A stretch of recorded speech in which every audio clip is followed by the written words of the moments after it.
እንዴ ወይ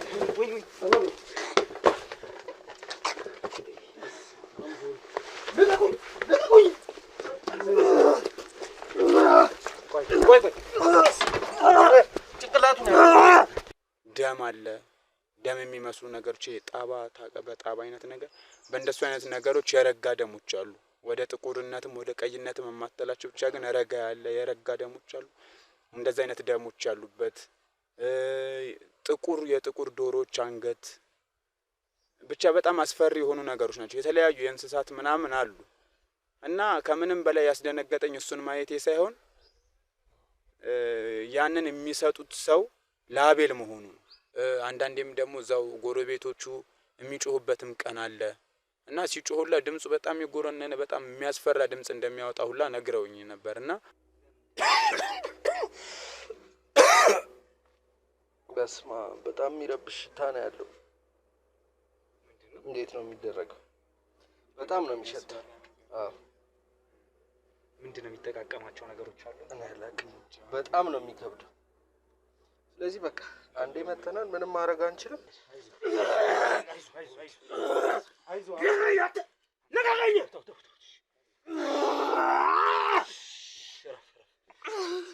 ምን ይሁንክ ማን እንደሆንኩ አታውቅም ስንት ዓመት እንደኖርኩ ታውቃለህ እኔ እኮ እናንተ እኮ አሁን በቃ እኔ ብቻ አይደለም ማለት ችግር ውስጥ የገባሁት ማለት ከኔ ጋር በቃ እናንተም አሁን ችግር ውስጥ ናችሁ በቃ እንዲቀላል ነገር አይደለም ህይወታችሁን ሊያመሰቃቅለው ሊያበላሽው የሚችል ነገር ነው ከዛ በራ ስክሪኑ እንዴ ድምጽ አይደለ ይጠራል ድምጽ በራና እኔ እንግዲህ አጥፍቼዋለሁ ሲሙን አውጥቼዋለሁ በራ ከዛ ምልክቷ መጣች ለማንሳት ማለት ወር ባልሞላ ጊዜ ውስጥ ነው በቃ የሁሉ ነገር የተፈጠረው ወር ውስጥ እኔ ስንት ስቃይ አልፌ በቃ እንደዚህ ያስጨነቁኝ እየፈራው ለህይወቴ ግን መቼም ቢሆን እኔ እናትና አባቴን ይገሉብኛል ብዬ አስቤ አላውቅም ማለት ወንድ ልጅ ነኝ ምንም ነገር ቢመጣ ለመጋፈጥ ዝግጁ ነኝ ለእናትና ለአባቴ ለቤተሰቤ ግን በማላውቀው ነገር እንዴት ልታገለው ልደባደበው ማልችለው ነገር ነው ጠዋት ነቃ ሞቷል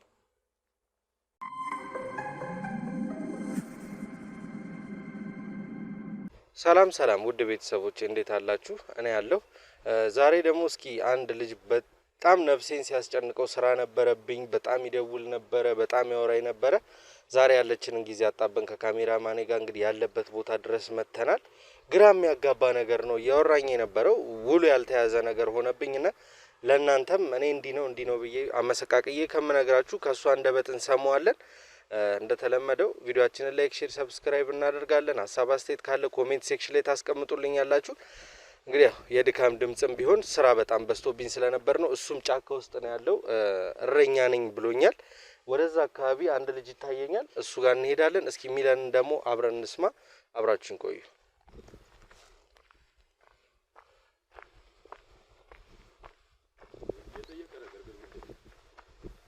አቤት ምንድነው የጠየቀው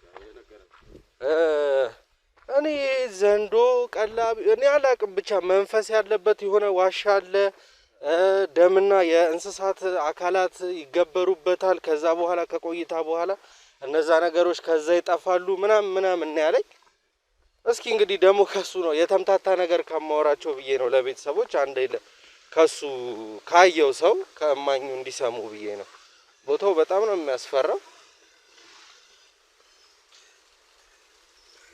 የሆነስ በጣም ነው የሚያስፈራው አንጹ ነገር የማይታየኝ ይሄንን ቦታ ሲያዛርገውና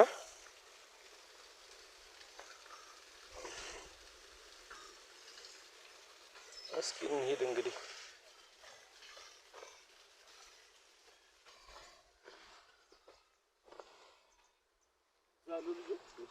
አዎ ሰው ይታየኛል እኔ ነኝ ጫፍ ላይ ያለሁት ብሎኛል እንግዲህ እስቲ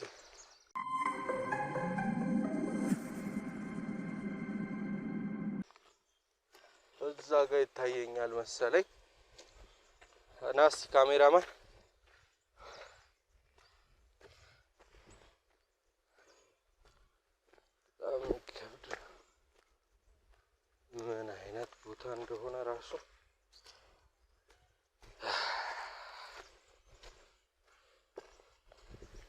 ሰላም ወንድሜ፣ እንዴት ነህ?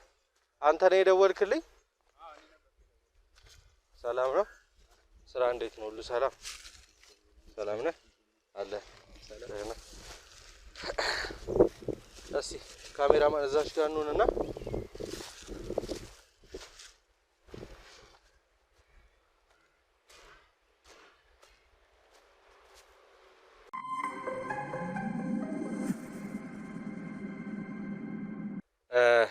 እንግዲህ ይኸው ያለህበት ድረስ መጥቻለሁ። ሰሞኑን በጣም ስትደውልልኝ ስለነበረ እስኪ ምንድነው እየተፈጠረ ያለው ግራ እያጋባ ያለውን ከማለታችን በፊት አንተ ምንድነው የምትሰራው? እዚህ ምንድነው እያረክ ያለው?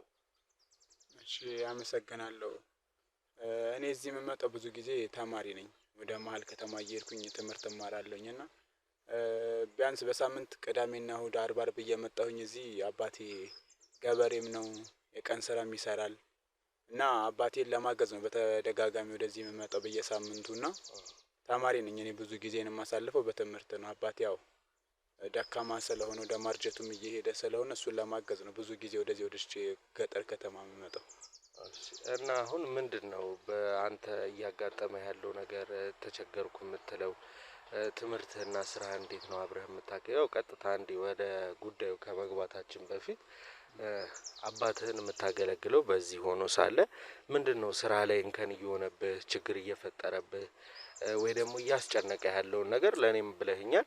እስኪ ተመልካቾች ደግሞ በደንብ ግልጽ እንዲሆንላቸው እስኪ አስረዳልኝ። ያው እንደነገርኩ ከሰኞ እስከ አርብ ባለው በትምህርት ላይ ነው ማሳልፈው እና በሳምንት 2 ጊዜ 3 ጊዜ ወደዚህ ስመጣ ሙሉ እዚህ ገጠር ከተማ እዚህ የገጠሩ መንደር ውስጥ ነው የምኖረው አባቴን በማገዝ እና ያው ከትምህርት ሰዓት ውጪ እዛ የሚታገዝ ወደ ከተማ ውስጥ የቀንም ስራ አልፎ አልፎ እሰራለሁ ለአባቴ የሌለውን ነገር ለማድረግ። ያው እናቴ በልጅነቴ ነው ያረፈችው እና ከአባቴ ጋር ብቻ ነው በህይወት ያለው፣ ከሱ ጋር ነው የምኖረው እና አባቴን የማገዘው እንደነገርኩ ከብቶችን እጠብቃለሁ። እንደዚሁ አልፎ አልፎ ደግሞ የሚያስፈልገውን ነገር ለማድረግ በቻልኩት አቅም እንደ አቅሜ ያው በቻልኩት አቅም አባቴን ሳገዝ ነው የምኖረው እና በጣም የሚያስጨንቀኝ ነገር እንዳልኩ ደውዬ እንደነገርኩ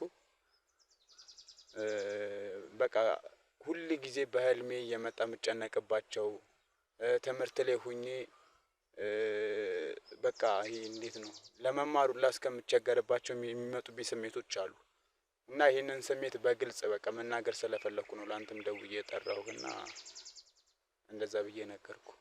እሺ እኮ አሁን እንግዲህ ለኔ ያልከኝ ነገር እንዳለ ሆኖ ቤተሰቦቼም እንግዲህ ተመልካቾቼም ከዚህ በፊት እንደተለመደው ከአንተ ምን እንደተፈጠረ ምን እየሆነ እንዳለ ደግሞ ትክክለኛ ማብራሪያውን ካንተ መስማት ስለሚፈልጉ እስቲ አንድ ባንድ አድርገህ ለተመልካቾች አስረዳልኝ። እሺ ልክ እንደነገርኩ አርብ ማታ ነው ወደዚህ ገጠር ከተማ የምመጣውና በተደጋጋሚ ይሄ ነገር እንደውም አንድ ሳምንት እስቲ ሙሉ ላጣራ ብዬ ከዛ በኋላ እንኳን ወደዛች ቦታ ተመልሼ አልሄድኩም። አብዛኛውን ጊዜ ግን እንደሚመስለኝ በእለተ ቀን በ6 ማለትም ወይ በቅዳሜ ነው ይሄ ድርጊት ሲፈጸም ያየሁትኝ እና ልክ ቅዳሜና እሁድ በመመጣበት ሰዓት ከብቶችን ወደ ማሰማራት ሂጄ ነበርና ሁሉ ጊዜ የምንቀመጥባቸው ከጓደኞቼ ጋር ተቀምጠን የምንወያይባት ቦታ አለች። ወደ ከፍ ብንል እናገኛታለን። ከዛ በኋላ ስለምፈራ ነው ወደዛ መጠጋት የምፈራኝ። እዚህ ቦታም ደውዬ እንድንገናኝ የፈለኩትና በዛ ሰዓት በሚሄድበት ሰዓት ላይ ከእለት እለት በየሳምንቱ በቃ በቃ አስቸጋሪ ጠረኖች እንትን ይሉ ነበረ። በምንቀመጥበት ቦታ ከጓደኞቼ ጋር ሁሌ በትውስታ ድሮ ህፃን እያለን ስለምናደርጋቸው ነገራቶች እዛች ቦታ ላይ ነው ቁጭ ብዬ የማስታውሰውና በቃ ሽታው እለት እለት እየጨመረ ይመጣል። የዛ ቦታ ላይ ያለው ጠረን ሽታ በጣም ይከብዳልና በዛች ባልኩህ ቀን ድንገት በጣም ኃይለኛ ጭስ ሲጨስ አየሁኝ ከብቶችን በማሰማራበት ሰዓት እና እዛች ጋር ደግሞ ማቃት ቤት ነገር ነበረች፣ ትንሽዬ ጎጆ ቤት ነገርና ምናልባት እሳት ተፈጥሮ ይሆን ምናምን በሚል ነበረ ከብቶቼን ጥዬ እየሮጥኩኝ የሄድኩት የነበረው ወደዛ ቦታና ሲሄድ ያየሁት ነገር በጣም ስላስደነገጠኝ ነው ላንተም ደውዬ እንድጠራህ ምክንያት የሆነበት። እንዲሁም ደግሞ ትምህርቴን መማሪያ ከበደኝ ያህል ያንን ያየሁት ነገር ስላለ ነውና እዛ የአካባቢው ሰው በጣም በብዙ የሚቆጠር ሰዎች በጣም ለመግለጽ እንትን የሚል ነው። ማቃቸውም ሰዎች አሉ፣ ማላቃቸውም ሰዎች አሉ። በእጃቸው የሚይዙት በጣም ብዙ የተለያየ እንትኖች አሉ። ለምሳሌ እኔ አይቻቸው እንትን ካልኳቸው ነገር ደም አለ። ደም የሚመስሉ ነገሮች ጣባ በጣባ አይነት ነገር በእንደሱ አይነት ነገሮች የረጋ ደሞች አሉ። ወደ ጥቁርነትም ወደ ቀይነትም የማትላቸው ብቻ ግን ረጋ ያለ የረጋ ደሞች አሉ። እንደዚህ አይነት ደሞች ያሉበት ጥቁር የጥቁር ዶሮዎች አንገት ብቻ በጣም አስፈሪ የሆኑ ነገሮች ናቸው። የተለያዩ የእንስሳት ምናምን አሉ እና ከምንም በላይ ያስደነገጠኝ እሱን ማየቴ ሳይሆን ያንን የሚሰጡት ሰው ለአቤል መሆኑ ነው። አቤል ማለት እንግዲህ እንደነገርኩህ አብሮኝ ያደገ አብሮኝ በከብት ጥበቃነት ከኔ ጋር ብዙ ጊዜያቱን ያሳለፈ ጓደኛ አብሮ አደግ ጓደኛዬ ነው እና እኔ ወደ ከተማ ለትምህርት ስሄድ እሱ እንደቀረ አቅ ነበር። ከሆነ ሳምንት በኋላ ሁላችንም ስንበታተን አግኝቼው አላቅም ነበር እና እዛ ቦታ ላይም ቁጭ ብዬ የማስታወሳቸው ያለፉት ጓደኞቼን ነበር እና እሱን ሳየው በዛ ሰዓት ላይ በጣም ነበር የደነገጥኩት። ለምን እዛ ቦታ ላይ እንደተገኘ ጠይቄው ለምን እንደሆነ እዛ ቦታ እየተገኘና ምን እያደረገ እንደሆነ ጠይቀውና ባቅ ደስ ይለኝ ነበር። ከምንም በላይ የሚያስደነግጠው ነገር እሱ ተቀብሎ ከኋላው የሆነ ዋሻ ይመስለኛል። ዋሻም አትለው ነገር ቀዳዳው አይታይም። ከውስጡ ግን የሆነ የሚወጣ ነገር አለ። ድፍን ያለ ግን የሆነ ቅንትን ያለው ነገርና ከውስጡ ወጥቶ አቤል አስቀምጦ ለዞር ሲል የሚሰልበው ነገር ይሄ የዘንዶ ኩምቢ የሚመስል ነገር የዘንዶ ኩምቢ ነውና የዘንዶ ኩምቢ ጥቅልል እያደረገ ነገር ነው የሚወስደው። ልክ ያ ዘንዶ ነገር ይወስደውና የማይፈልጋቸው የሆነ በቃ የሚቀርብለት እንደ መስዋዕት አይነት ነገር ነው እና የሚቀርብለት ነገር ደስ ካላለው ያንን ነገር ይደፋዋል ወይ ይወረውረዋል እና ያንን ነገር እየተቀበለ ነበርና አቤል የምር እንደዚህ አይነት ነገር ውስጥ ምን ሆኖ እንደሆነ በጣም ስለሚያስጨንቀኝ ጓደኛዬ ምን አይነት ሁኔታ ውስጥ ነው ያለው ነገር እና በጣም አስፈሪ ነው። ከዛም በኋላ ወደዛ ቦታ ተመልሼ ሄጄ አላውቅም ነበር። እስቲ አሁን ማለት ግራ የሚያጋባ ነገር ነው ለኔ አይደለም ተመልካችም ይሄን እንግዲህ ግራ እየተጋባ ነው። እንዳልከኝ ደሙን ይሰጡታል። ያንን የእንስሳት አካል የሆነ ጭንቅላት የዶሮ ጭንቅላት ምናምን ያልከኝን ይሰጡታል። ከዛ በኋላ የማይፈልገውን ይደፋል፣ የሚፈልገውን ይጠቀማል ማለት ነው። እርግጠኛ ነኝ አካባቢው ላይ ሽታና ጠረን ያመጣው ያ ይመስለኛል። ከዛ በኋላ ያ ነገር ሰዎቹ ምናምን አቤል ያልከው ጓደኛ ከሄደ በኋላ ተመልሰህ ሄደህ ቦታውን ለማጣራት ሞክረሃል? ተመልሼ እንኳን አልሄድኩም።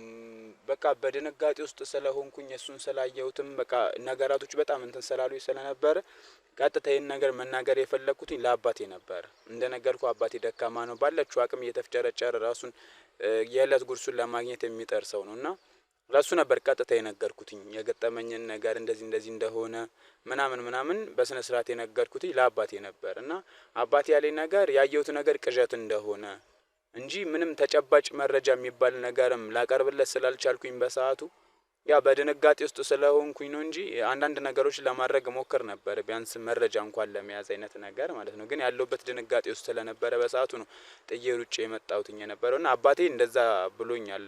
በድንጋጤ ውስጥ ስለሆንክ ይሄ በቃ ትንሽ ከፍርሃትም አንፃር ምናምን ስለሆነ እንጂ እንደዚህ አይነት ነገር አያደርግም። እና አቤል ማለት ደግሞ ሰፈር ውስጥ የሚታወቀው በጣም ጮሃ የሆነ ሰው ነው። በጣም ደግ ለሰዎች የሚያዝን ነው።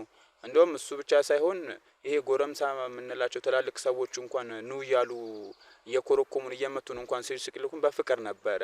ለዛም ነው በጣም እንትን ያስባለኝ ነገር ሲልክም ታናናሾቻችንንም ሲልክም ከእንደዚሁ እንትን ሲል በፍቅር ነው ለሰዎች የሚታወቀው ሰፈር ውስጥ መልካም ነገር በማድረግ እንጂ በእንደዚህ አይነት ደረጃ ውስጥ ማግኘቱ ነው አባቴም ሊያምነኝ ያልቻለው። አቤልን እንደዚህ አይነት ቦታ ላይ አየሁት ብዬ ስለነገርኩት ነው አባቴ ሊያምነኝ ያልቻለው እና ከዛ በኋላ ግን የመጣው ነገር ይምጣ ብዬ በጣም ፈርቼም ስለነበረ በቅርቡ ለመሄድ ሞክሬ ነበር። ከአባቴ ጋር አንድ ሄጃለሁኝ እና ቦታው ላይ ስንሄድ ደግሞ የሚያስገርመው ነገር ምንም አይነት ነገር የለም። ያ ሲደፋ የነበረው ያ ያልኩ የዝሆን ኩምቢ የሚደፋቸው ነገራቶች ቢያንስ እንኳን ደሙ ለማስረጃ ያህል መኖር ነበረበት። ግን ደሙ እንኳን ሊኖር አልቻለም። እዛ ጋር ያ ያልኩ ዋሻ ነገር የለም። ምናልባትም ቦታ ተሳስቼም ከሆነ ልል ሞከርኩኝ። ግን እያንዳንዱ የነበሩ ነገራቶች አሉ። እዛ ጋር ግን ያ እንደ ይሄ ዋሻ የሚመስለውም ነገር የለም። ደሞቹም እዛ ጋር ሊኖሩ የሚገቡ ነገራቶችም የሉም። ግን በጣም ብቻ አስፈሪ የሆነ ነገር ነው። ቢያንስ እንኳን አቤልም አይኑር ያም ዋሻውም አይኑር ግን ሰዎቹ እንኳን ቢያንስ ሊኖሩ ይችላሉ ብዬ አስብ ነበር። ቢያንስ እዛ ለመገበር የሚሄዱ ሰዎች ግን በጣም የሚያስፈራ ነገር ነው።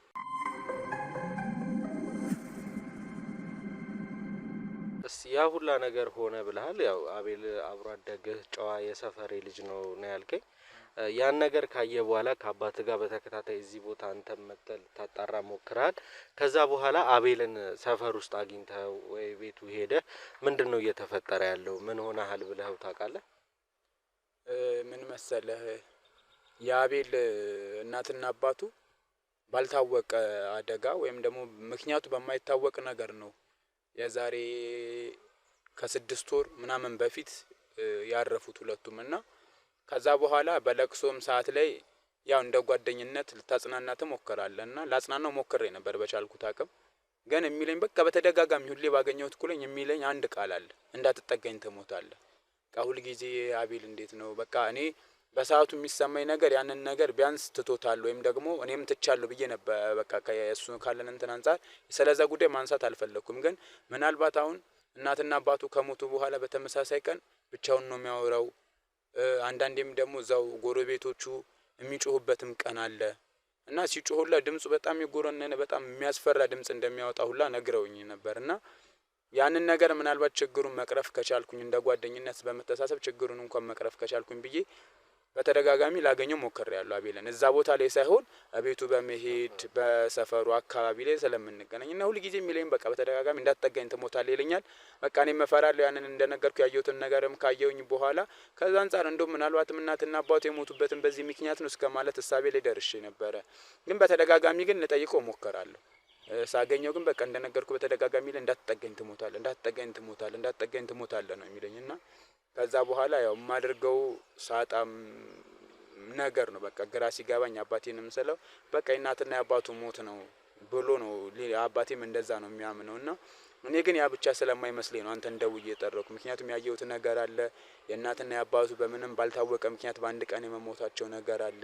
እንዲሁም የአቤል እንደዚህ መሆን በጣም ስላስጨነቀኝ ነው እንደ ጓደኝነት አንተንም ጠርቼ መፍትሄም ካለው የማደርገው ነገር ካለ ብዬ ጠራው።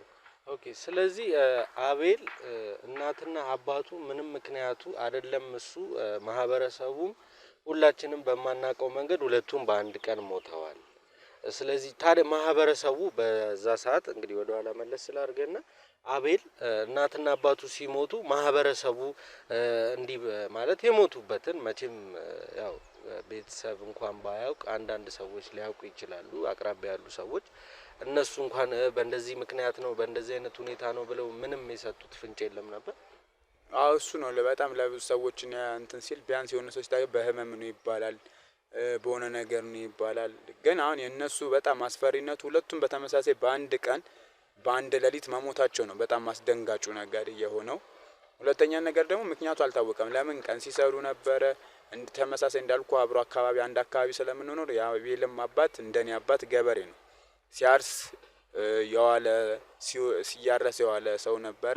ያው ባለቤቱም እንደዛ ስታደርግ ነበር። እሱን እንደምታውቀው የገጠር ህይወት ያ ስታገዘው ነበረ። ቀን እየተጋገዙ ያሉበት ቀን ነው።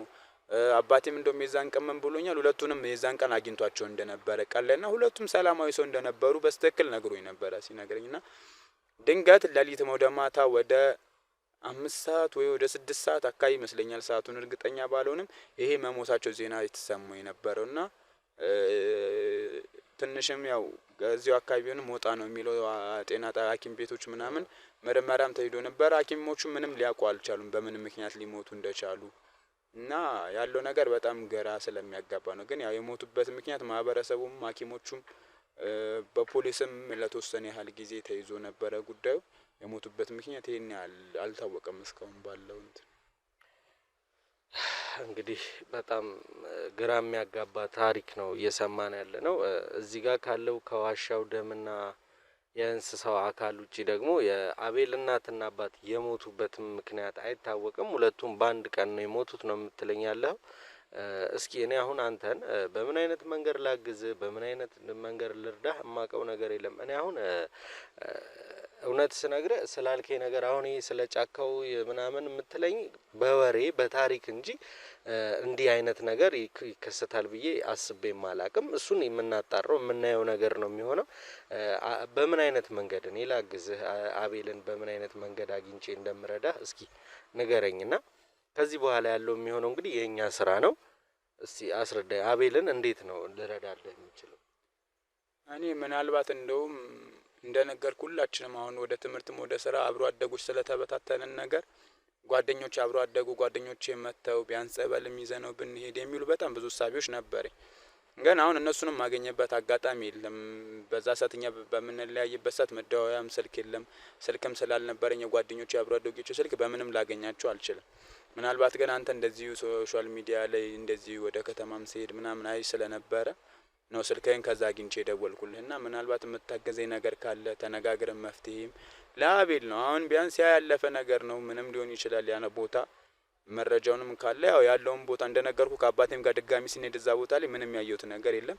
ምናልባት ግን እስቲ አብረን ሂደን ደግሞ ምናየው ሊሆን ይችላል እዛ ቦታ ላይ ስለሚፈጠረው ነገር። ግን በተለይ አቤልን እኔ በዋነኝነት በቃ ወደ ራሱ ተመልሶ የምር ስላደረጋቸው ነገራቶች በግልጽ ሊያስረዳኝ ቢሞክር ደስ ይለኛል። ማወቅ የምፈልገው ስለዛ ነው። የምር አቤል እንደዚህ የሆነ ያለው ብቻውን እያወራ ያለው ወደ እብደት ደረጃ እየሄደ ያለው እናትና አባቱ መሞት ብቻ ነው ወይስ ደግሞ ከዛ በኋላ ያለ ታሪክ አለ? እሱን ማወቅና አብሮ አደጌ ጓደኛዬን አቤልም በቃ ባጭሩ ብቻ መርዳት ነው የምፈልገው። እሱን ካለበት ነገር ማውጣት ነው የምፈልገው።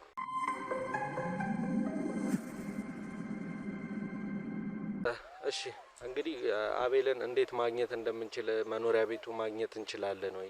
ሄደን አብረን ቤቱን ታሳየኛለህ? ማውራት የምንችልበት አጋጣሚ እናገኛለን ወይስ ቤት አናገኘውም ነው አሁን ዋናው ነገር? እኔም ብናገኘው ደስ ይለኛል። እንደነገርኩ ግን ሳገኘው የሚለኝ ተደጋጋሚ ያቺ ቃል አለች፣ እንዳትጠጋኝ ትሞታለህ፣ እንዳትጠጋኝ ትሞታለህ። እና ምናልባት እስቲ ደግሞ አብረን ሄደን ቤቱ እንደነገርኩ እዚሁ ቅርብ አካባቢ ነው፣ ይሄን ያህል አይርቅም። ግን ቤቱ ሄደን ደግሞ በይበልጥ አግኝተነው ማውራት ብንችል እኔም ደስ ይለኛል። ለዛም ነው የጠራው። ግን ያው በተደጋጋሚ የሚላት ቃል አለች፣ እንዳትጠጋኝ ብትጠጋኝ ትሞታለህ አይነት ነገር ስለሚለኝ ስለምፈራ ብቻዬን ስለማልጠጋው ነው። አብረን ብንሄድ ቤቱን አውቀዋለሁ፣ ቤቱን አሳይሃለሁ፣ ያለውን ነገር ማየት እንችላለን። ስለዚህ ወደ ቤቱ መሄድ እንችላለን። ከብቶችን እንዴት ነው የምታደርገው? ችግር የለውም። ከብቶች እዚህ የሰፈር ልጆች አሉ፣ ለእነሱ ነግራቸውና እነሱ ይጠብቋቸዋል። አብረን መሄድ እንችላለን። እንግዲህ ውድ ተመልካቾቼ እዚህ ቪዲዮ ላይ ሁለት ጥያቄ አስቀምጬላችሁ ነው የሚሄደው። የመጀመሪያው እውነት እንደተባለው ዋሻ አለ ወይ ዘንዶ አለ ወይ የሚለው ነው። ሁለተኛው ደግሞ የአቤል እናትና አባት የሞቱት ምክንያት በዚህ ነው ወይ የሚል ነው። እሱ እኔ ጋር የጫረብኝ ጥያቄ ስለሆነ ለእናንተም ጥያቄ ሆኖ ይቆያችሁ። እንግዲህ ለጠቋሚያችን እያመሰገንን ወደ አቤል ቤት እንሄዳለን ማለት ነው። አብሮነታችሁ እንዳይለየን። ኒድ ካሜራማን ከብቶቹ ወደዚህ ነው ያሉት። እሺ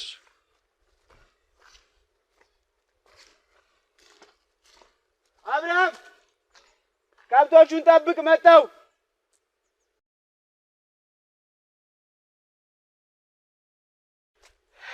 ስለዚህ መኖሪያ ቤቱ ቅርብ ነው።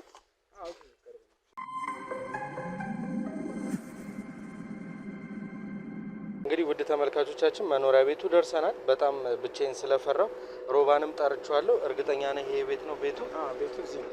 ስለዚህ ቅደም እናሳየን፣ እንግባ። ካሜራማናችን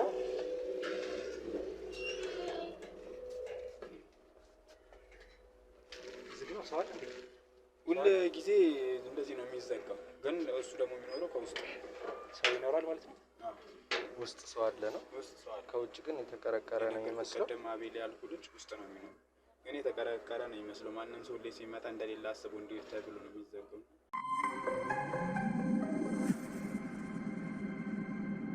ከውስጥ ከውጭ ዘግቶለት የሚመለሰው ሰው ይኖራል እንጂ እንዴት በየት በኩል ዘግቶት? እንዳልኩ እንግዲህ በተደጋጋሚ ልከታተለው ሞክሬያለሁ። ላወራውም ስለምፈልግ በተደጋጋሚ የሚለኝ አንድ ቃል ነው። እንግዲህ እኔ አብሮ አደጉን እኔን ቀርቦኝ ካላወራ ሌላ ሰው ቀርቦ ያወራል ማለት ይከብዳል። እንግዲህ እኔን ግን በተደጋጋሚ መጥቻለሁ። ከሱ ውጪ እዚህ ቤት የሚገባም ሰው የለም። እናትና አባቱ ከሞቱ በኋላ እዚህ ቤት ውስጥ ከሱ ውጪ የሚኖር ሰው የለም። ምናልባት ወጥቶ ሊሆን ይችላል። እዚህ ጋር ተቀርቅሯልና አይደለም። ሁሌ እንደዚህ ነው። ላይ ሰመጣ እንደዚህ ነው። የውስጠኛው እንደተዘጋ የውጭኛው ሌላ ምን እንትን ስላለ ወደ ውስጥ ማለት ነው። እዛ ላይ ጨለማ ነው በጣም። ስለዚህ እንሞክረው። እዚህ ቤት አልፈራችሁም? ውስጥም ብንገባ ይሄኛውን በር ከፍተ ነው ብንገባም ሮቤል ምን ታስባለህ? ሞክረው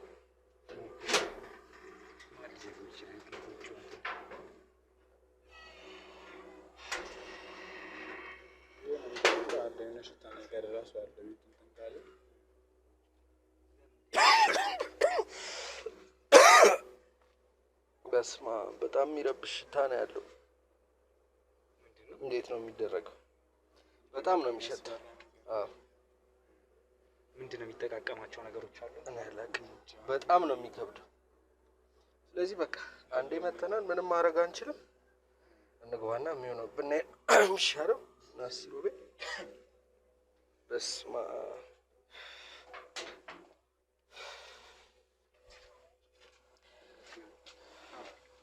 ይሄ መኖሪያ ቤቱ በራ እንግዲህ በጣም ሽታ አለ። ካሜራማን እንደምንም እንትን ለማለት ሞክር።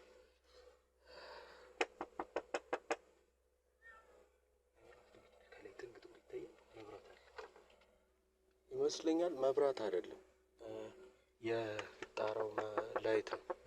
እዚህ ቤት እዚህ ቤት እዚህ ቤት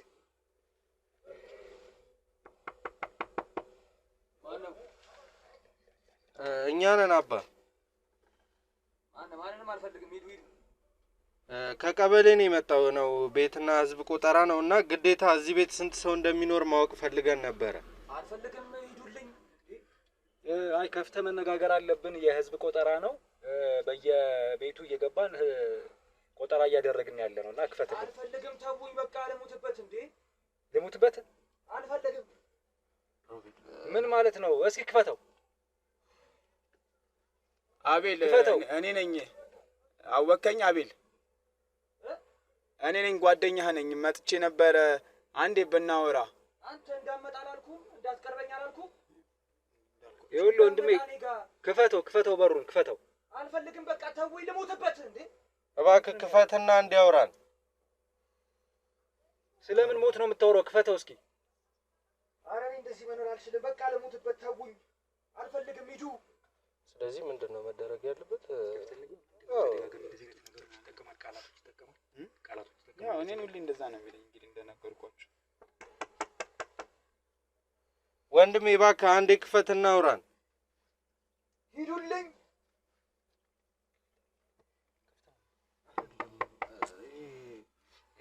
መብት ነው እኮ ግን ያው ግዴታ ከሆነ እሱን ነው የምልህ። ግን ያው እሱ እንዲከፍትልን ለማድረግ ትንሽ እንሞክር። ይኸውልህ ወንድሜ ሰብረ ነው መግባት የለብንም። አዎ ያንተ ቤት ነው። በፍቃደኝነት ክፈተው በሩን። አረ በነፃነት እንኳን ልሙትበት። አረ ተውኝ፣ አረ ተውኝ። ምን እያረክ ነው? እሺ ክፈትልና አንዴ። ስለዚህ ምንም አማራጭ የለንም ማለት ነው። ወይ እባክህ አትከፍትልንም ወንድሜ?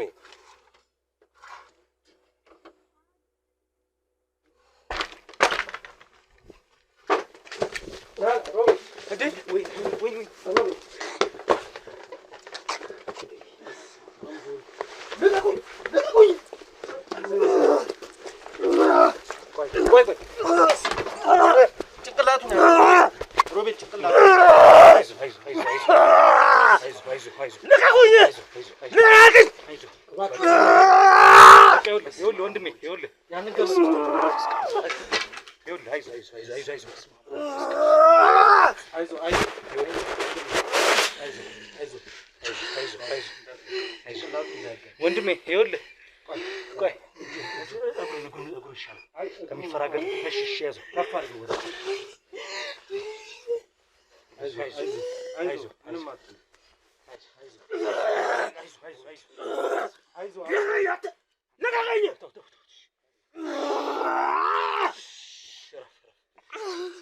ምን እየሆንክ ነው? ይኸውልህ ወንድሜ እኛ ልንረዳ እኮ ነው የመጣነው። እባክህ ሮባ ብድግ እናድርገውና እንዴ አንተ እግሩን ያዝኛው ተከሻውን ያዘውና እናስቀምጠው። አይዞህ እንዴ ተረጋጋ።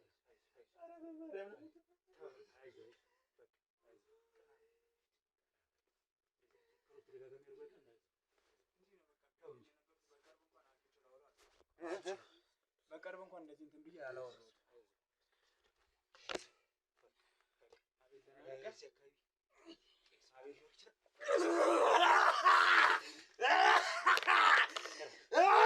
ይሙትበት አቶ ልቀቀው! ልቀቀው! ይሙት! ልቀቀው! ማናት? ልቀቀው! አሁን ተረጋጋለን። አቤት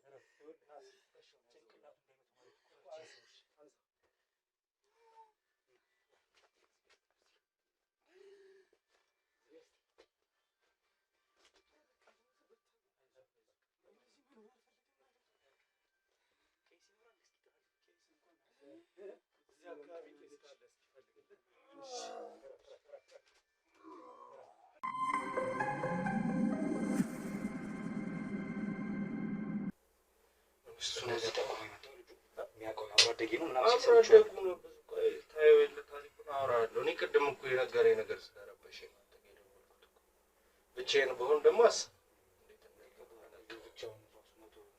ደግሞ መድረሳችንን ሳትልም እንዴ ከመሰቀሉ በፊት ስለመጣንበት ምን ሊይዙታል?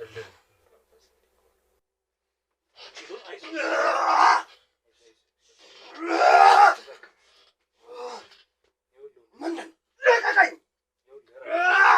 የሙትበት ተውት! ይሙትልኝ! ማን እንደሆንኩ አታውቅም። ማን እንደሆንኩ አታውቅም። ስንት ዓመት እንደኖርኩ ታውቃለህ? የማትወጣው ጣጣ ውስጥ ነው የገባው። አብቅቶላል። ያው አባ መጥቷል። አባ ነው አባታችን። እስኪ ልጅ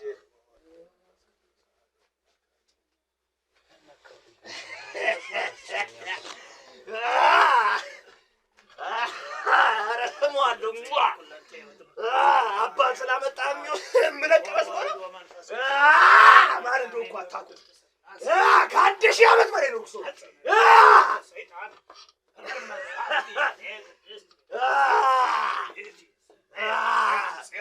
አባባ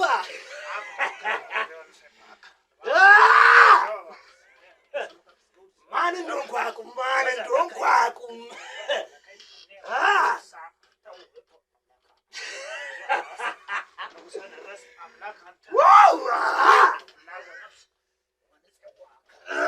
አላወቃችሁም።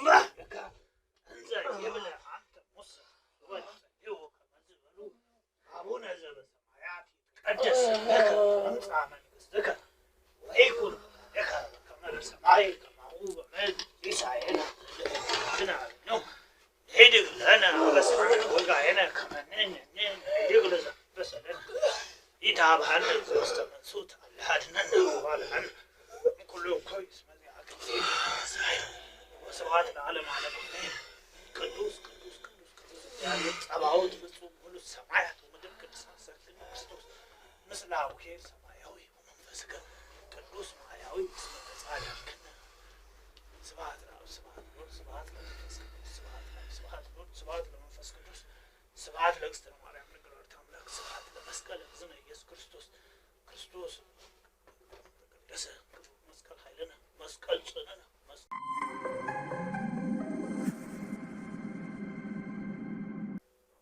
ራሱን ሰዓት መሰለኝ።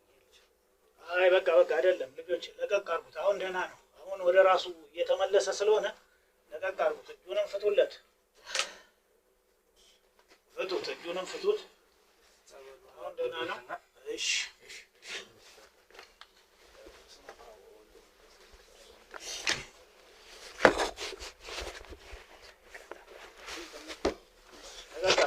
ቁጭ ላድርገው ብዬ ነው። ለቀቅ አድርጉት።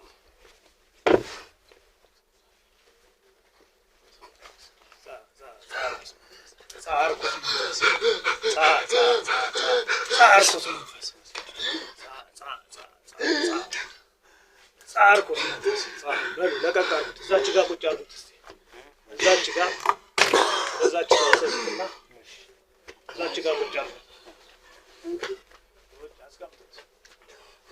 አሉ እንግዲህ አሁን የምትፈልጉትን ነገር እስቲ ጠይቁት። ተረጋግቷል። አሁን ጠይቁት።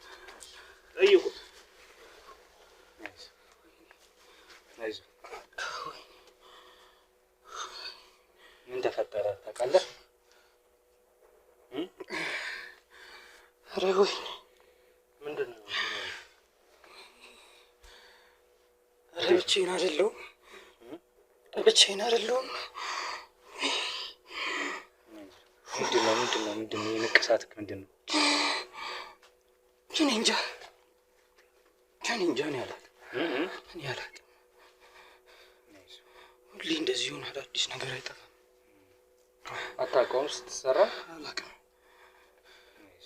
ሁሌ ካለቀ በኋላ ቁስል ሆነ ምናምን ነው። የመንፈስ ጭንቀት ውስጥ ነበር የነበርከው? ይታወቃል።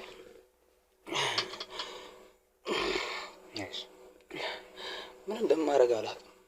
በቃ ሁሌ ይጨልምብኛል እና በቃ ራሴን አላውቅም። ከዛ የሆነ ቦታ ነቃለሁ፣ ማላውቀው ቦታ የሆነ ጫካ ውስጥ ነኝ ወይ እዚህ ነኝ።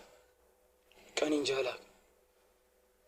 ሁሌ አሁን እኮ ራስን ልታጠፋ ነበረ። አሁን ማረፍ ነው የምፈልገው። ማረፍ ብቻ ነው የምፈልገው። ከምሮ የምታርፈው? ሁሌ እንደዚህ መኖር አልችልም።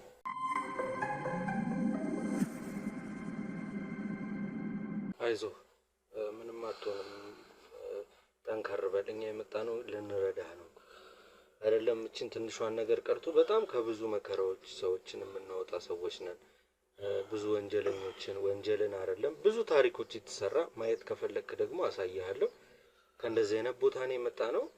በአንተ በኩል ከዚህ በኋላ ምንም የሚመጣና የሚፈጠር ነገር እንደሌለ ያው እኔም አለው ጓደኛዬም ቃል እንገባለን። እኔ መርማሪ ጋዜጠኛ ሮቤል ይባላለሁ። እሱ መርማሪ ጋዜጠኛ ዳዊት ይባላል። የመንፈስ ጭንቀት ውስጥ ያሉ በተለያዩ አምልኮ ስነ ስርዓት ውስጥ ገብተው ወይም መንፈሳዊ መናፍስታዊ የሆኑ ጭንቀት ዓለም ውስጥ ገብተው ለሚሰቃዩ ሰዎች በቻልነው አቅም በተለያዩ አይነት አይደለ አማራጮችን እየያዝን የሃይማኖት አባቶችን ሊሆን ይችላል እያገናኘን እንዲሁም ደግሞ የሕክምና አገልግሎት እንዲያገኙ እያደረግን እናግዝ ወንድሞች ነን። እንትን አይደለም ልክ ነው። ሕግም የሚፈታውን ሕግ ይፈታዋል። ቤተክርስቲያንም እናንተ ፈጣሪ በጣም ቀላል ነገር አድርጋችሁ እኮ እያወራችሁ ነው። ምኑ እንዴ? እኔ እኮ ውስጤ ያለው ከኔ ጋር ያለው ነገር ዝም ብሎ እንደዚህ በተራ ነገር የሚታይ የሆነ ትንሽ ነገር አይደለም። ረጅም ጊዜ ቆየ። ከኔ በፊት ብዙ ነገር ያሳለፈ ነገር ነው። እኔ ሰውም የሆነ መንፈስ የሆነ ነገር ነው። ምን እንደሆነ አላውቅም። እኔ እንደውም ስምህ ማን ይባላል? አቤል እባላለሁ። ስሜ አቤል። እሺ፣ እዚሁ አካባቢ ነው እንትን ብዬ ያደግኩት እና እዚሁ ነው ተወልደህ ያደግከው? አዎ። በቃ እኔ እኮ እናንተ እኮ አሁን በቃ እኔ ብቻ አይደለም ማለት ችግር ውስጥ የገባሁት ማለት ከኔ ጋር በቃ እናንተም አሁን ችግር ውስጥ ናችሁ። በቃ እንዲህ ቀላል ነገር አይደለም። ህይወታችሁን ሊያመሰቃቅለው ሊያበላሸው የሚችል ነገር ነው። በቃ እንደ ትንሽ ነገር አይታችሁት ነው። አሁን እናንተ ልርዳህ ላግዝ ምንም ልታግዙኝ አትችሉም። በቃ እንዴትም ልታግዙኝ አትችሉም። እናንተን ራሱ መታገዝ አለባችሁ። አሁን እኛ በእኛ አቅም የሚሆን ነገር አይደለም። በፈጣሪ ፍቃድና በፈጣሪ ሙሉ ቸርነት ነው ሁሉም ነገር የሚሆነው እና ከምን አንጻር ነው አንተ በእናንተ እንትን የሚሆን አይደለም እናንተም ችግር ውስጥ ናችሁ የምትለን? እኔ ትረዱኝ አልቻላችሁ። ከእናንተ አቅም በላይ ከኔ አቅም በላይ የፈለገ ብዙ ሰው ብንሆን ምንም ልንችለው ማንችለው ነገር ነው። በቃ ይሄ በሰዋዊ በእኛ እንትን ሊሆን አይችልም። በቃ እኔ እንዴት ላስረዳችሁ? እንዴት ቤተሰቦች የት ነው ያሉት? ታውቃለህ ስለዚህ ነገር? እኔ ስለ ቤተሰብ እናትና አባቱ እንደሞቱ እና ባልታወቀ አደጋ ነው ድንገት ሁለቱም በአንድ የሞቱት እና አደጋ ይሁን ምን አልታወቀም ነው የሚባል ኢንፎርሜሽን ያለ።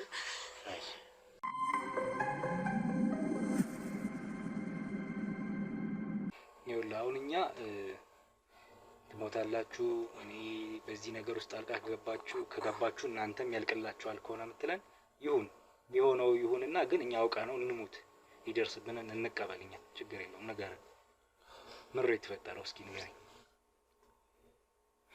እሺ እኔ መጀመሪያ እንዳልኩ እዚህ ተወልጄ ነው ያደግኩት። ይሄ ሁሉ ነገር ሲጀምር መጀመሪያ እኔ በቃ እንደ ማንኛውም ሰው ነበር የምኖረው። በቃ ህይወት ትግል ነች። በቃ እየታገልኩ ለራሴ እንደምንም ለቤተሰቤ በቃ ለእናትና ለአባቴ እየታገልኩ ነበር የምኖረው።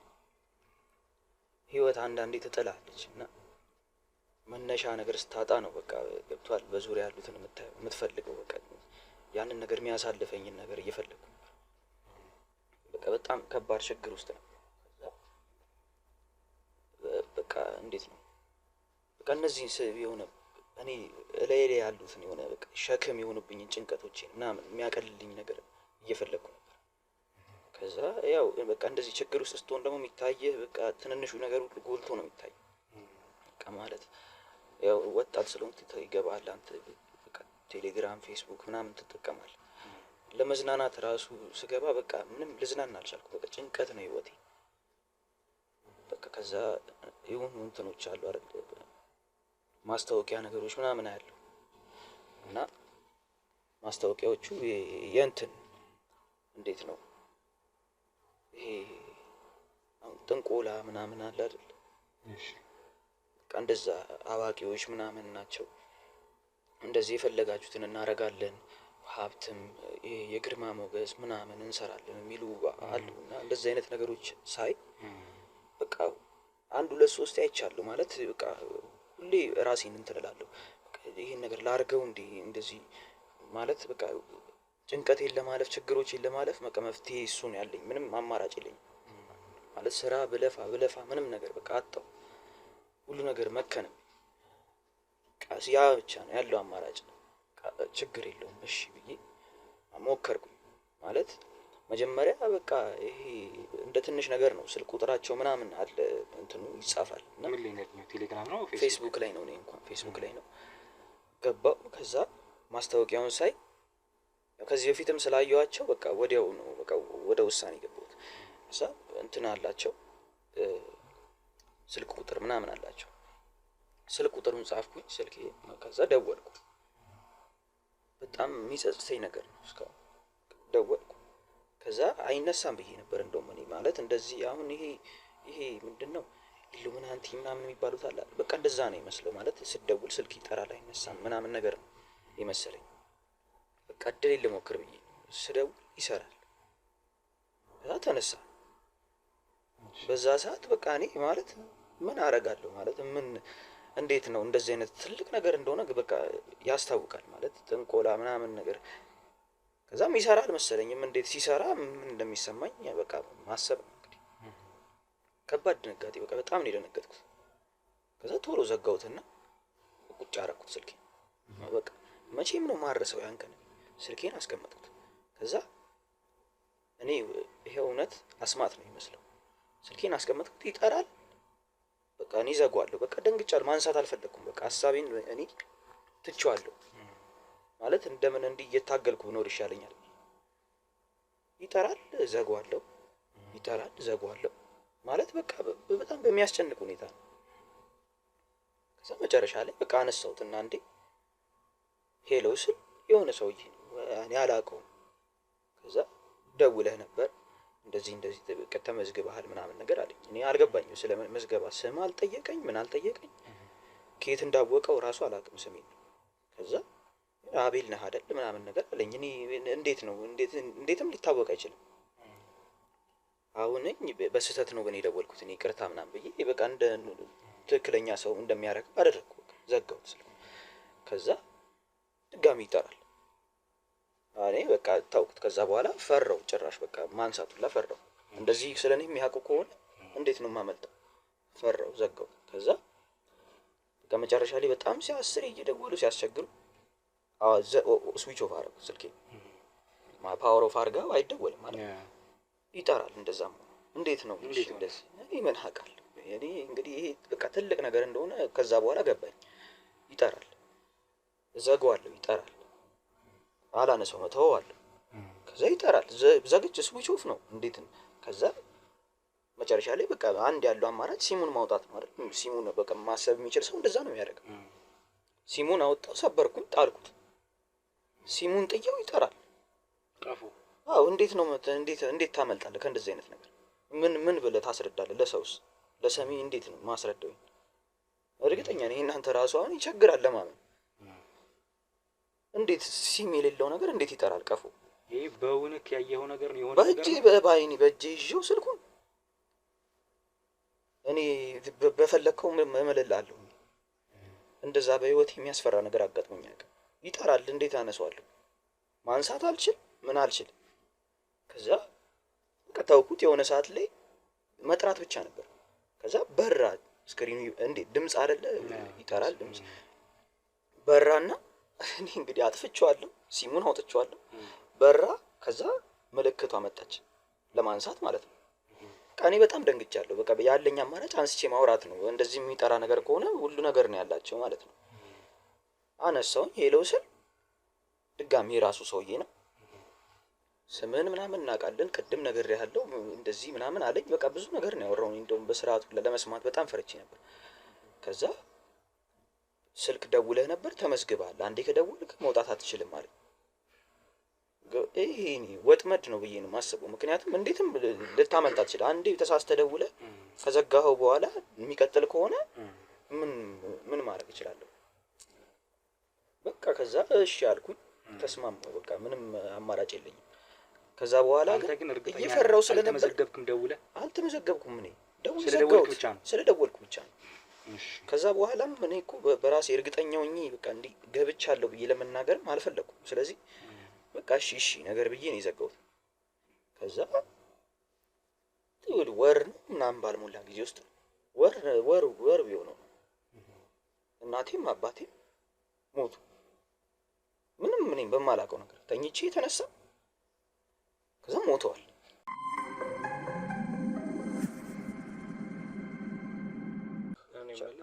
ቅድም እንዳልከን ሲም ካርድህንም ሰብረህ ጥለኸዋል፣ ቀፎውንም ዘግተኸው ነበረ።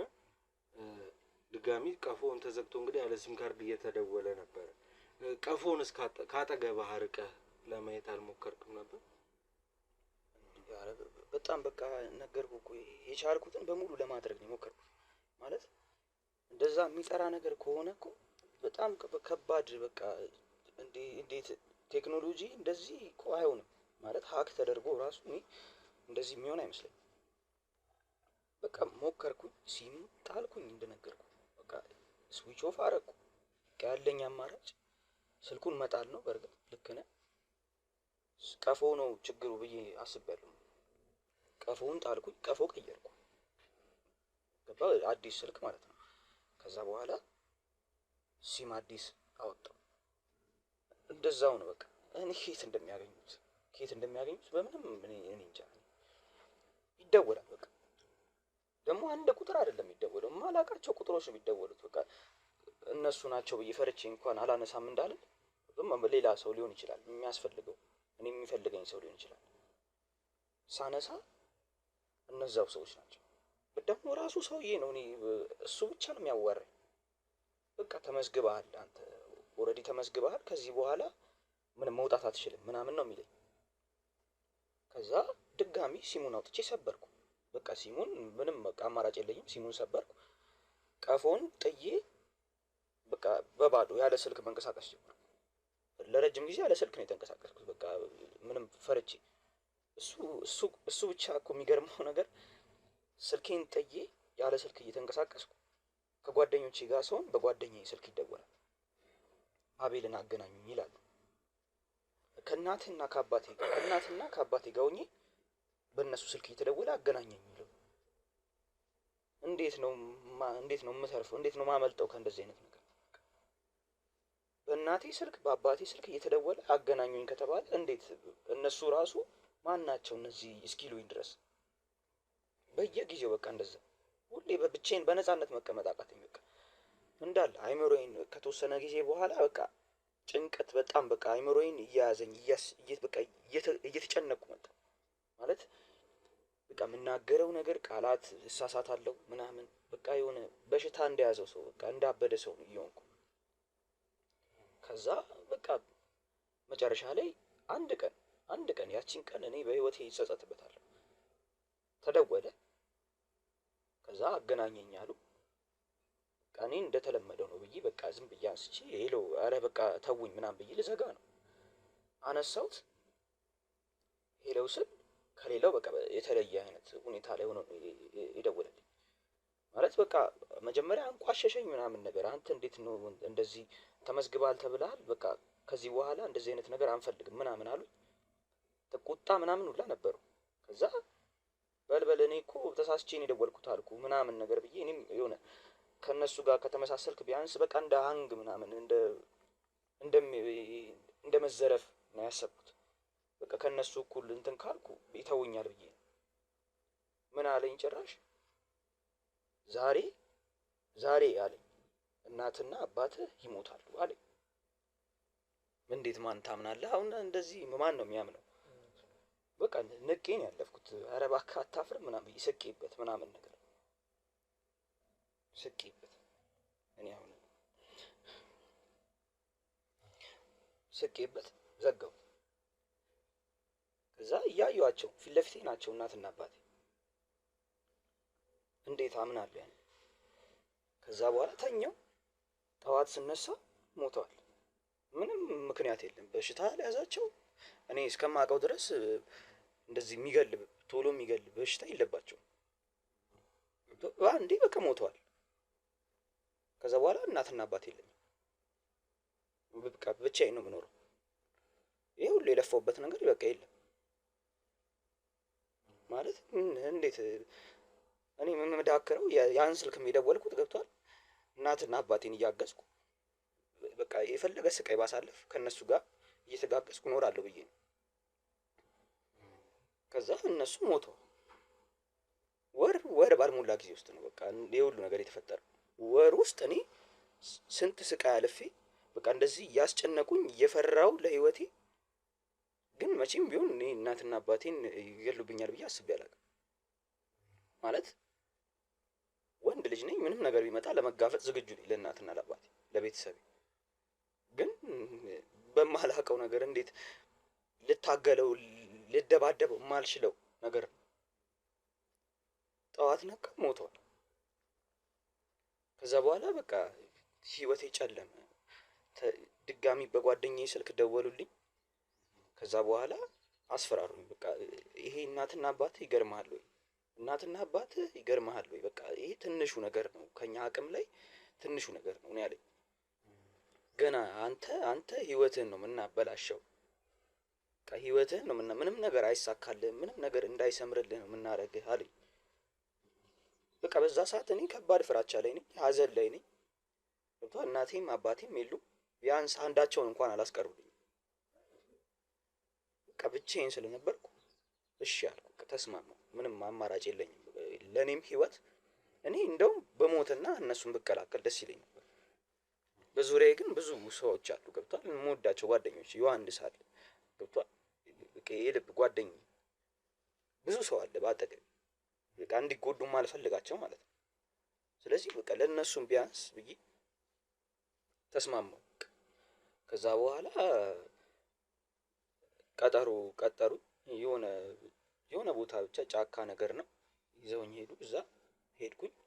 ከዛ እኔ ነገርኩ፣ ለማመን የሚከብድ ነገር ነው። እንዴት ልንገርህ? ብርሃን ነው፣ ባዶ ነው፣ ምንም ነገር የለም። ከዛ ብርሃን አየው። ይሄው እኔ በፈጣሪ ስም እላለሁ፣ ብርሃን አየው። ከዛ በር ተከፈተ። ብርሃኑ በር ሆነ። ምንም ነገር የለም፣ ጫካ ነው፣ ዛፍ ምናምን ያለው። ከዛ ብርሃን ሆነ፣ በር ተከፈተ። ግባ አሉ። ገባው። ማለት ምንም አማራጭ የለኝ። እዛ ደርሼ መከራከር ማለት በቃ ጭራሽ ገባው። ምንም እየፈራው እየተንቀጠቀጥኩ ቢሆን እግሬ ጉልበቴ በቃ አልቻለም። እየተብረከረኩ ነው የገባሁት። ገባው። ምን እንደሚፈጠር አላውቅም። እዛ ማለት ብርሃን ነው እንጂ ሰይጣንን ላገኝ እኔ ምንም የማውቀው ነገር የለም። ገባው። ከዛ በኋላ የሆነ ቢላ ነገር አመጡና እጄን አምጣሉ። እንደዚህ እዚህ ጋር ሁለቱንም ቆረጡ። ጠባሳ ማለት ሁለቱንም ቆረጡት። ይሄ እንደምታየው። ከዛ እንደዚህ ደም የሆነ ነገር አስነኩኝ ከሆነ እንትን ጋር ምን እንደነካው አላውቅም። ከዛ እንደዚህ እጄን እንደዚህ አስባሉኝ። ከዛ ገባው የሆነ ነገር ውስጥ ብርሃኑ ውስጥ ውስጥ ገብቼ የሆነ ነገር አለ መቀመጫ ነገር ነው መሰለኝ ብቻ ገባሁ። በደንብ አላስታውስም ከዛ ከወጣሁ በኋላ ስለሆነ ከዛ ብዥ ነገር አለብኝ ማለት ይሄ የሆነ እንዲህ የሚንቀጠቀጠው ነገር አለ አይደል እይታክ በቃ እንደሱ ሆነብኝ። ከዛ እኔ በቃ በጣም እየፈራሁ ስለነበር ምን እንደሚመጣ አላወኩም። ከዛ ጨልም አለብኝ። ስነቃ ቤቴ ነኝ እዚህ ነኝ በቃ ደህና ነኝ ምናምን ስነቃ። ከዛ በኋላ ይሄ ቁስል ሁላ አልነበረም በቃ ዝም ብሎ ጠባሳ ነው ቁስል አይደለም ማለት እኔ ረጅም ጊዜ ውጪ ያደርኩ ነው የመሰለኝ በቃ አይምሮዬ ልክ አይደለም ምናምን። ከውስጥ ድምጽ ይሰማኛል የሆነ የምሰማው ድምጽ አለ ምን እንደሆነ አላውቅም። የሆነ የሚያስፈራ ድምጽ አለ የሆነ በቃ መጥፎ ነገሮች እንዳደርግ የሚነግረኝ ምናምን። ከዛ በቃ ከዛ በኋላ ህይወቴ በቃ ምስቅልቅል ነው ያለው ማለት ምንም ሰው ለመቅረብ አልቻልኩም።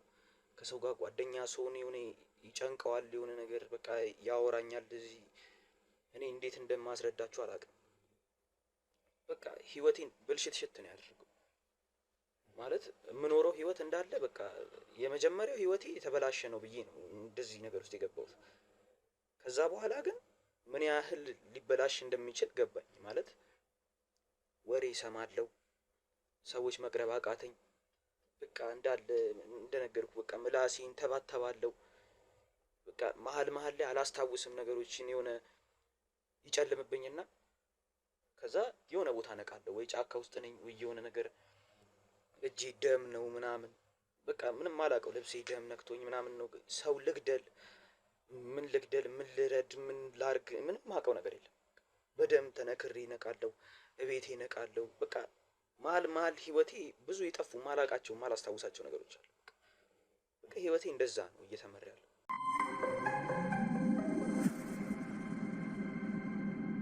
ቅድም ብዙም እዛ ሄዶ የሚያስታውሰው ነገር ስላልነበረ ሮባ እኔ ትንሽ ላስታውሰውና እዛ ስላለው ነገር የሚያስታውሰው ነገር ካለ ለኛም ስለሚጠቅመን እንዲነግረን።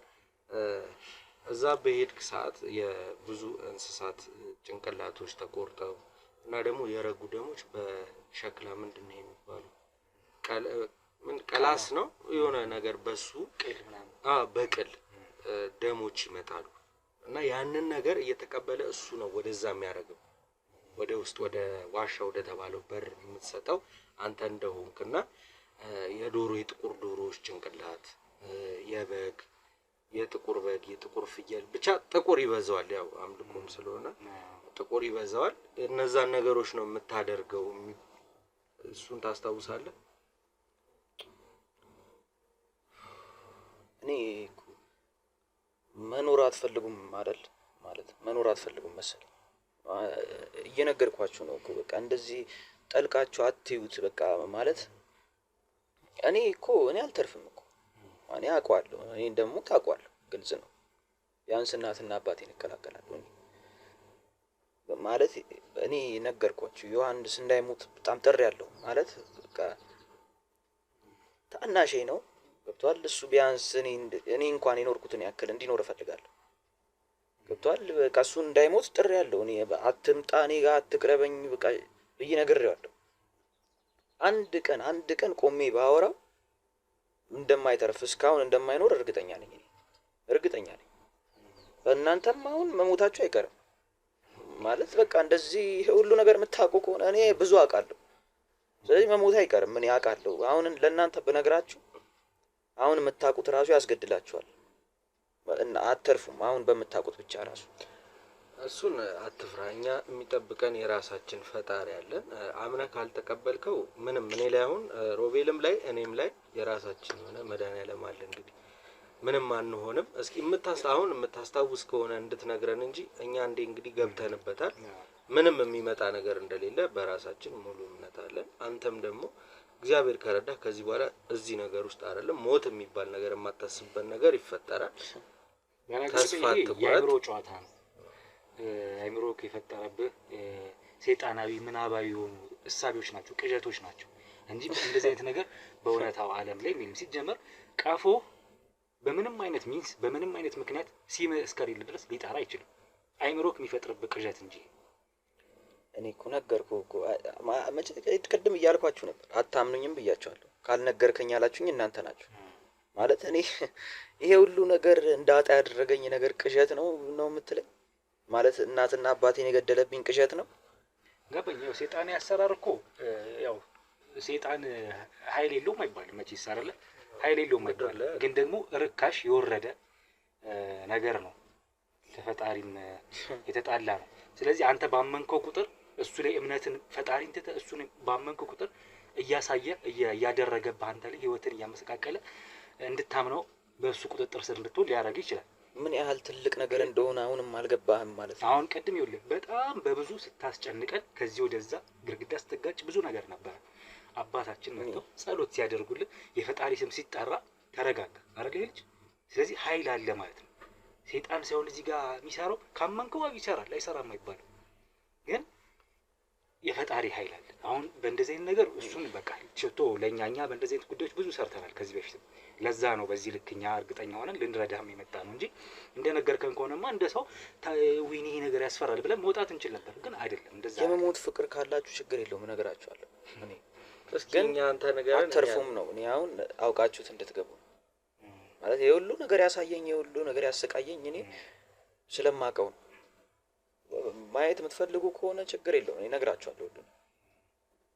እስኪ መጀመሪያ ግን ይቅርታ አድርግልኝ ወደ ኋላ ልመልስ። እኔ አዲስ ስለሆንኩኝ ነው ለነገሩ። እሺ ዴቪ እንትን እያልኩበት ነው እያስኩበት ነው። ስትገባ ትክክለኛ ያየኸው ማስታወቂያ ምን ነበር የሚለው? ምን የሚል ተስፋ አይተህ ነው ወደዛ ስልክ እንድትደውል ያደረገ? የምታስታውሰው ከሆነ በብዛት አብዛኞቹ ማለት ነገር ያሉ ከአንድም ሁለት ሶስት አይቼዋለሁ ማስታወቂያውን እና በብዛት የሚሉት እንትን ነው በቃ እንዴት ነው ፍላጎታችሁን እናሳካለን አይነት ነገር ነው። ምን አይነት ፍላጎት እኮ አሁን ለምሳሌ እንደ እንትን ነው የእንትን ማስታወቂያዎች አይተህ ታውቃለህ? አሁን ለምሳሌ ጫማ ምናምን ነገር የሚሸጡ ማስታወቂያዎች ምናምን ደረጃ አላቸው።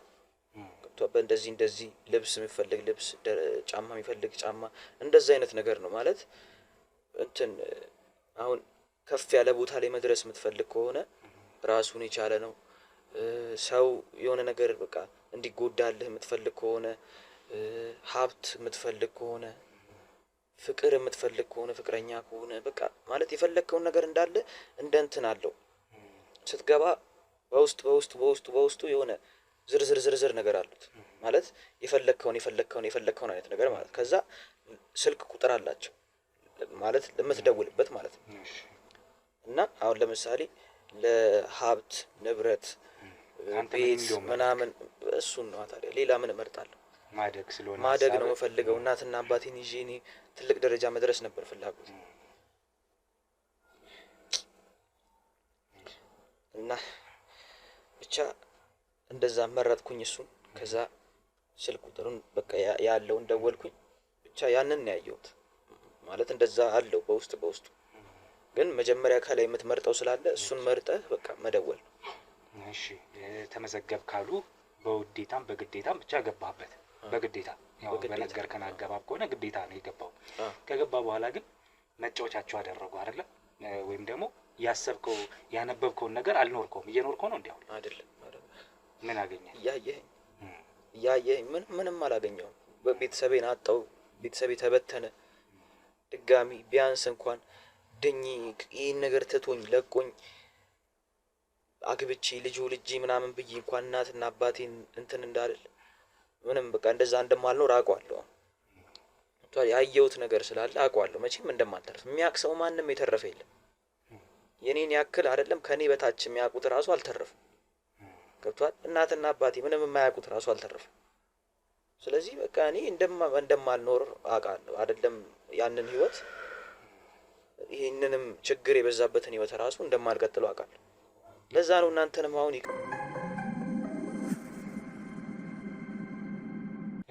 እስኪ እንግዲህ የሚያስታውሰው ነገር ደግሞ ካለ እንዳልከው ቢነግረን የተወሰነ ለኛ ለእይታ የሆነ የሚስልብን ነገር ካለ ምንድን ነው የሚፈጠረው ያለውን የሚለውን ነገር የሚነግረን ከሆነ እስኪ እንዲነግረን ደቡ ያንን ነው። አቤት ብዙ የሚያስጨንቅ ነገር የለም እንዳልኩ አንዴ ገብተንበታል። እስኪ የምታስታውሳት ትንሽ ነገር ንገረንና ቦታው ጋር መውሰድ የምትችል ከሆነ ቦታውን ታሳየናል።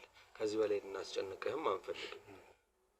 ማለት እኔ አሁን ብዙ ማስታውሰው እንትን እዛ ቦታ እናንተ አሁንም አልገባችሁም። በጣም በቃ ከምታስቡት በላይ ትልልቅ ሰዎች ማለት እርግጠኛ ነኝ እንዲህ ብታዩቸው የምታውቋቸው በቃ ትልልቅ ሰዎች ያን ያመልካሉ ማለት ይከተሉታል። እዛ ቦታ ስትገባ ብርሃን ነው እንዳሉ ይከፈታል። ስትገባ ዋሻው ውስጥ አለ አውሬ አለ እና ያ ይወጣል እና ስትገብርለት አሁን እንስሳትም ይሁን ምንም ይሁን ብቻ ደምም ምትገብረዋል ስትገብርለት ያንን ከተቀበለክ ይሰማሃል ማለት የምትፈልገውን ያዳምጣል ምናምን ነገር ይተገብርልሃል። ግን ካልፈለገው ወይም ለኔ ማይሆን ማይመጥነኝ ነው ብሎ ካሰበ ይተፋዋል፣ ከውስጥ ይተፋዋል። ከዛ ተፋው ማለት አልፈለገውም ገብቷል ለኔ አይሆንም አለ ማለት ነው። ያ ማለት ያንን መስዋዕት ያንን የሚገበረውን ያቀረበው ሰው በጣም በቃ ትልቅ አደጋ ላይ ነው ማለት ነው። በጣም በቃ ከምታስበው በላይ ትልቅ አደጋ ላይ ነው። ወይ በቃ እንዴት ነው ባላንስ ማድረግ አለበት ገብቷል። የሆነ ነገር ሰተክ ካልተመቸው ደስ ካላለው ካንተ የሆነ እሱ የፈለገውን ይወስድብሃል ማለት ያንተ ህይወት ሊሆን ይችላል፣ የቤተሰብህ ህይወት ሊሆን ይችላል፣ የልጅ ካለ ልጅ ሊሆን ይችላል። እሱ የፈለገውን ይወስድብህና እኩል ያደርገዋል። እንደ ማንጣጣት ገብቷል እኩል ያደርገዋል። ያንን ነው በቃ ያንን ካለፍክ በኋላ ወይ ማስተካከል ነው ወይ የገበርከውን ነገር ማስተካከል ከቻልክ ምናልባት እና በቃ ያን አውሬ እንደዛ እንትን ይባላል። ሰዓት እንኳን አሁን ዛሬ ልወስዳችሁ አልችልም በፍጹም ዛሬ በፍጹም ሊሆን አይችልም። ሰዓት ሄዷል መሽቷል ማለት አሁን ብንሄድ ምንም ነገር አናይም፣ ዛፍ ነው የምናየው ምንም የለም። ግን ቅዳሜ 5 ሰዓት ይከፈታል። ቅዳሜ ሁሌ ቅዳሜ ቋሚ 5 ሰዓት ይከፈታል። ምን ነው የሚከፈተው? ዋሻው ነው። አዎ ስለዚህ እዛ አሁን ሄደን ማግኘት እንችላለን። የፈለጋችሁትን ማሳየት ይችላል። ስለዚህ ያው ቅዳሜ ወስዳችኋለሁ ከፈለጋችሁ እንጂ ምን ትላለህ? ምንም አማራጭ የለንም። ቀኑ ላይ ነው መሆን ያለበት። ቅዳሜ እንሄዳለን ማለት ነው። ያው ደከመ እንዴ?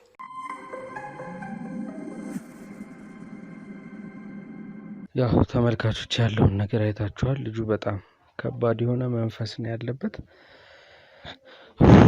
የእውነት ነው የምላችሁ እኔ በጣም ከብዙ ሰው ጋር እየታገልኩ አይነት ስሜት ነው በቃ እየተሰማኝ የነበረው። በጣም ኃይል ነበረው፣ ጉልበት ነበረው። አባም እንግዲህ እግዚአብሔር ይስጣቸው እኔ ጋር ይደር፣ እኔ ስጸልይለት ይደር፣ እየተረጋግቶ ይደር። እናንተ ከወሰዳችሁት ራሱን ያጠፋል አሊያም የሆነ ነገር ሊያደርግ ስለሚችል ብለው ወደ ራሳቸው ጋር ወስደውታል። ቅዳሜ እንዳለው እንግዲህ ከ5 ሰዓት ጀምሮ ነው ያ የአምልኮ ቦታ የሚከፈተው ስላለ ቅዳሜ እሳቸው ጋር ሄደን ቦታው ላይ ወስዶን ቦታውን እናያለን። እስከዛው ድረስ እንግዲህ እሳቸው ጋር እንዲቆይ ለእሳቸው ሰጥተነዋል።